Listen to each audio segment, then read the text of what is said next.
بسم اللہ الرحمن الرحیم۔ السلام علیکم جی۔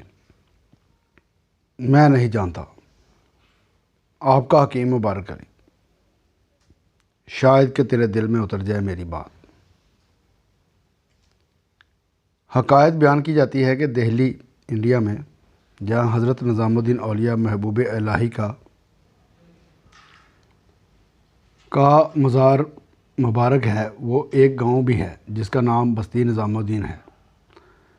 خوبی نام کا ایک موچی جوتے بنانے والا وہاں رہتا تھا۔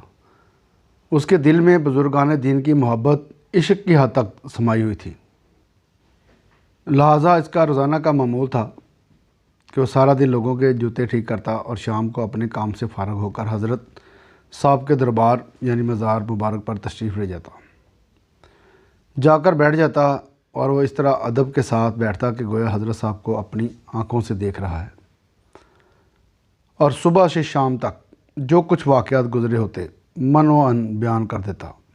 مثلاً وہ کہتا، غریب نواز حضرت صاحب، میں صبح بستر سے اٹھا اور باہر آیا اور کھانا کھایا، پھر یہ ہوا، پھر وہ ہوا، اور پھر میں نے اتنے پیسے کمائے، یعنی جو بھی واقعات گزرے ہوتے بیان کر دیتا،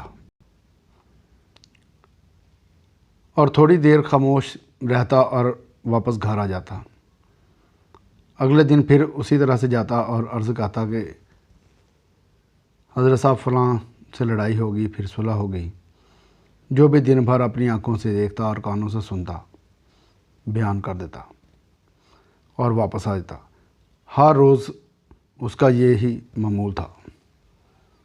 ایک دفعہ بنگش ریاست کے نواب صاحب نے مزار شریف پر گنبد بنوایا اور خوبصورت کام کروایا۔ جب کام ختم ہوا تو نواب صاحب نے اسی خوشی میں ساری بستی کی دعوت کی،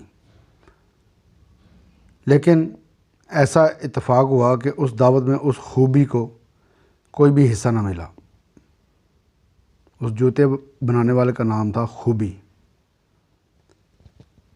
شام کو حسب معمول خوبی نے سارے دن کی روداد حالات و واقعات بیان کرتے ہوئے یہ بھی کہہ دیا کہ حضرت صاحب نواب صاحب نے ساری بستی کو دعوت دی، مگر مجھے کچھ حصہ نہیں ملا۔ کہتے ہیں کہ اسی رات حضرت صاحب نے نواب صاحب کو خواب میں زیارت سے مشرف فرمایا اور کہا کہ ہم تم پر بہت خوش ہوئے کہ تم نے گنبد بنوایا اور دعوت وغیرہ کی، مگر افسوس کہ ہمارے خوبی کو تم نے کچھ نہ دیا، اسے بھی کچھ دو۔ صبح نواب صاحب جاگے تو 100 روپے نقد اور 2 دیگیں کھانے کی پکوا کر خوبی جوتے بنانے والے اور مرمت کرنے والے کو تلاش کرتے ہوئے اس کے پاس پہنچے۔ نواب صاحب نے روپیے اور کھانا پیش کیا اور معذرت کی۔